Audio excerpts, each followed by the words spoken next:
নমস্কার, আপনারা দেখছেন এই সময় ডিজিটাল। কেমন থাকবে আজকে রবিবারের আবহাওয়া, ঠিক কি জানাচ্ছেন আলিপুর আবহাওয়া দফতর, তার যাবতীয় আপডেট তুলে ধরবো আপনাদের। প্রধানত হলুদ সতর্কতা বার্তা জারি রয়েছে দক্ষিণবঙ্গের বেশ কয়েকটি জেলায়। দক্ষিণবঙ্গের মূলত 4টি জেলায় হলুদ সতর্কতা বার্তা জারি এবং কমলা সতর্কতা বার্তা জারি রয়েছে উত্তরবঙ্গের 3টি জেলায়। বর্ষা প্রবেশ করে গিয়েছে, আপনারা জানেন, দক্ষিণবঙ্গ সহ উত্তরবঙ্গে বেশ কিছুদিন আগে বর্ষা প্রবেশ করলেও 31শে মে থেকে ইসলামপুরের জায়গায় অবস্থান করছিল মৌসুমী অক্ষরেখা। তা ধীরে ধীরে ক্রমশ জুন মাসের দিকে অগ্রসর হয়েছে নিচের দিকে মৌসুমী অক্ষরেখা, যার ফলে যে বর্ষা সেটা কিন্তু দক্ষিণবঙ্গে প্রবেশ করে গিয়েছে। আলিপুর আবহাওয়া দপ্তর জানাচ্ছিল, যতক্ষণ না ঘূর্ণাবর্ত বা কোনো সিস্টেম বা কোনো নিম্নচাপ তৈরি হচ্ছে ততক্ষণ পর্যন্ত এই বর্ষাকে শক্তিশালী করবে না, তাই সেই অর্থ বৃষ্টি পাবে না দক্ষিণবঙ্গ। তবে এই মুহূর্তে দক্ষিণবঙ্গে বর্ষা প্রবেশের সঙ্গে সঙ্গে একটি ঘূর্ণাবর্ত তৈরি হয়েছে, যা বর্ষাকে অত্যন্ত শক্তিশালী তৈরি করেছে, যার জন্য দক্ষিণবঙ্গের বেশ কিছু জেলায় ভারী থেকে অতি ভারী বৃষ্টির সম্ভাবনা জারি করেছে আলিপুর আবহাওয়া দফতর। সঙ্গে থাকছে 4টি জেলায় দক্ষিণবঙ্গে হলুদ সতর্কতা বার্তা। এই 4টি জেলা কোন কোন? পূর্ব ও পশ্চিম বর্ধমান, বীরভূম এবং মুর্শিদাবাদ। এই 4টি জেলায় হলুদ সতর্কতা বার্তা জারি করেছে আলিপুর আবহাওয়া দফতর। এই 4টি জেলায় মূলত ভারী থেকে অতি ভারী বৃষ্টির সম্ভাবনা, কোথাও কোথাও বজ্র বিদ্যুৎ সহ বৃষ্টিপাত হতে পারে, সঙ্গে 30 থেকে 40 কিলোমিটার বেগে ঝোড়ো হাওয়াও বইতে পারে। এর সঙ্গে দক্ষিণবঙ্গের অন্যান্য যে জেলাগুলো রয়েছে, গাঙ্গেয় পশ্চিমবঙ্গের যে জেলাগুলো রয়েছে এবং পশ্চিমে যে জেলাগুলো রয়েছে, সেখানেও বৃষ্টির সম্ভাবনা জারি করেছে আলিপুর আবহাওয়া দপ্তর। কলকাতার ক্ষেত্রেও সকাল থেকে বিক্ষিপ্তভাবে বেশ কিছু জায়গায় বৃষ্টি শুরু হয়েছে। শনিবারও আপনারা দেখেছেন কলকাতা সহ তার পার্শ্ববর্তী এলাকাগুলোতে ভারী থেকে অতি ভারী বৃষ্টি হয়েছে এবং কোথাও কোথাও বজ্র বিদ্যুৎ সহ বৃষ্টিপাত হয়েছে। আজকে রবিবারও কলকাতা সহ তার পার্শ্ববর্তী জেলাগুলোতে আংশিক মেঘলা আকাশ থাকবে এবং কোথাও কোথাও বজ্র বিদ্যুৎ সহ বৃষ্টিপাত হতে পারে।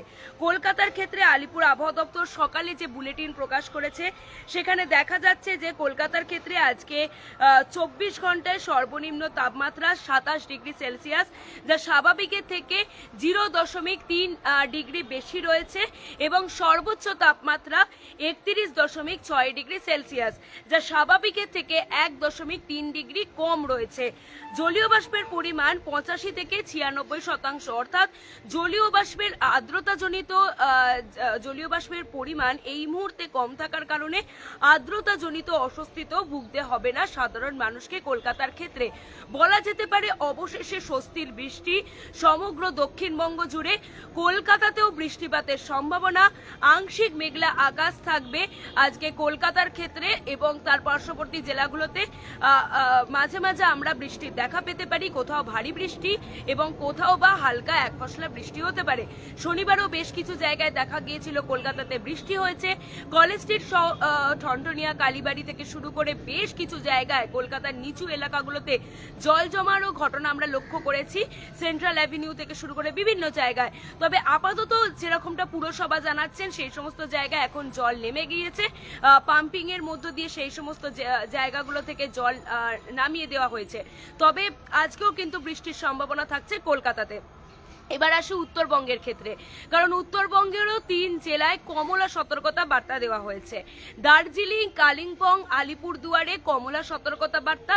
এছাড়াও উত্তরবঙ্গের বাকি সব জেলাতে, এই 3 জেলা বাদে সমস্ত জেলাতে হলুদ সতর্কতা বার্তা জারি করেছেন আলিপুর আবহাওয়া দফতর। উত্তরবঙ্গের পার্বত্য এলাকাগুলোতে ধস নামার একটা সতর্কতা বার্তা, নিচু এলাকাগুলোতে প্লাবিত হবার সম্ভাবনা বা সতর্কতা বার্তা জারি করেছে আলিপুর আবহাওয়া দফতর। অন্যদিকে দাঁড়িয়ে বেশ কিছু আরো সতর্কতা বার্তা জারি করা হয়েছে উত্তরবঙ্গের ক্ষেত্রে। ভারী থেকে অতি ভারী বৃষ্টি কিন্তু চলবে উত্তরবঙ্গের ক্ষেত্রে। সব মিলিয়ে উত্তরবঙ্গ থেকে শুরু করে দক্ষিণবঙ্গ যদি লক্ষ্য করা যায়, বর্ষার প্রবেশ এবং এই বর্ষার জন্য আরো ভারী থেকে অতি ভারী বৃষ্টির সম্ভাবনা রয়েছে।